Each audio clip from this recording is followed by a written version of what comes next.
Uphakela umthakathi usenqume i-deadline entsha yokuhamba kwabantu bokufika la eNingizimu Afrika. Sawubona mbukeli, besicela uma uqala ungene kule channel, cofa u-subscribe button u-like ividiyo. Igoli ukuthi sifike ku-1000 subscribers. Uphakela umthakathi usedlulise inkulumo ethi ngomhla ka-31 July kumele sekube sekuhambe wonke umuntu ukufika la eSouth Africa, futhi akafuni ukubona umuntu ongowufika edayisa kuleli. Kodwa-ke mbukeli, zibukele nansi ividiyo, ungakhohlwa ukusubscribe.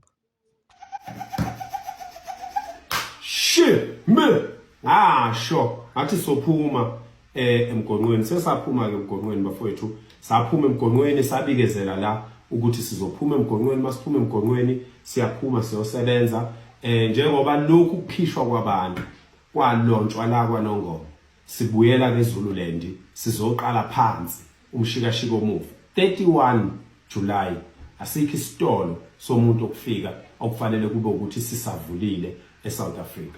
Asifuni ukuba ingxenye yengxabano, asifuni ukuba ingxenye yokulinyazwa kwabantu, asifuni ukuba ingxenye yokwethukwa ngamagama esithukwa ngawo, kuthiwa tribalistic, kuthiwa xenophobic, kuthiwa ngamabhabhasi barbaric.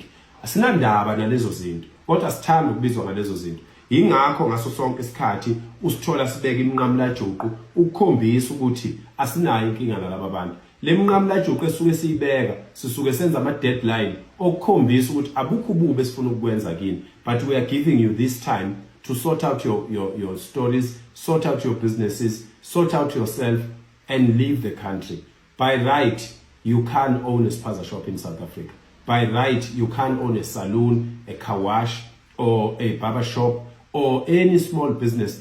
Those businesses, those small and medium businesses are reserved for South Africans. It is a law in South Africa. Asifuni ukuthi sithi sikhuluma kahle nabantu bese qhamuka umuntu wase South Africa afuna ukuzophambana nathi, ngoba leyo nto asizukuyimela. Kusasa siqala olundi ekseni, kusasa siqala olundi ekseni, kwaceza Mhlazatshe, Okhukho, Enhlungwana, Edlebe, eDalton, eNkonjeni, Mhlahlane, Mabedlana, Mkhazane, eMashona, nazo zonke igodi ezakhela ulundi. Sicela sihlangane ekseni ngo6 lapha yana kwa Eli elokishini olundi ukuze sizosuka khona bese siyophela edolobheni ngabo past 11-12.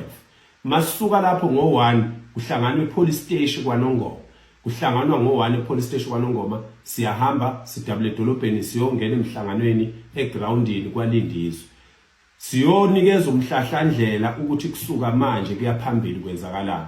Umuntu oqashisa umuntu okufika lapho olundi sicela amtshele ahambe, sizongena emakhaya. Kade sihamba emadolobheni sitshala emadolobheni, sesibuyele emakhaya ke manje siyobakhipha emakhaya laba abacashile. Sesizwile futhi ukuthi nina abantu bokufika you are resisting to leave people's houses. That is intrusion, that is invading. Okusho ukuthi nina kahlehle lento engangisho ukuthi laba abantu bazodlizwe ngonyaka ophelile ngoDecember 2025, lento engayisho ngo2014 ukuthi indaba yabantu bokufika ibhekwe bazodla izwe.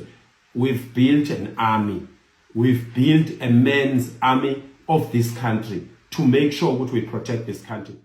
Mbukeli, sibonga ukubuka kwakho ividiyo, ungakhohlwa ukusubscribe, ukulike kule channel, ucomment, usitshele ukuphawula kwakho kwi-comment section. Siyaqinisekisa ukuthi kule channel sobe sikulethela zonke indaba ezisematheni ngaleso sikhathi. Siyabonga.